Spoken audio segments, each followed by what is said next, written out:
Ďalšie ráno, ďalšia mrazová kapitola zimy na Slovensku. Máme za sebou ďalšie chladné ráno a poďme si zhodnotiť dnešné ranné teploty. Na rozdiel od včerajška sa našli miesta, kde teplota zostala tesne nad nulou, najmä tam, kde fúkal vietor alebo sa vyskytla taká menšia oblačnosť. Inak však teploty opäť výrazne poklesli, a to aj na juhu krajiny, kde miestami dosiahli až k -7 stupňov Celzia.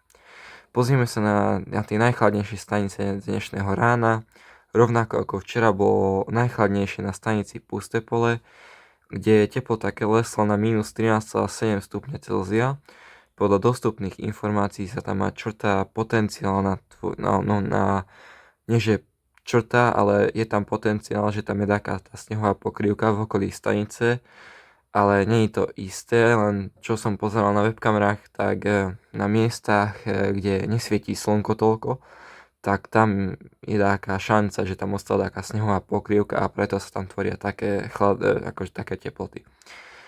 A ďalej nasledovali stanice Silická planina, konkrétne Bučina, kde teplota bez snehovej pokrývky klesla na -13 stupňov.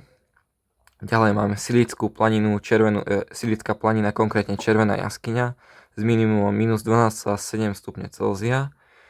A ešte Plešiveckú planinu Sever a tam bolo nameraných -12,5 stupňa Celzia. Čo sa týka obývaných lokalít, napríklad Cihla zaznamenala minimum -10,3 stupňa Celzia. A krátky pohľad aj za hranice. V Maďarsku na stanici Muhošteber klesla teplota až na -16 stupňov, čo je už veľmi výrazná hodnota.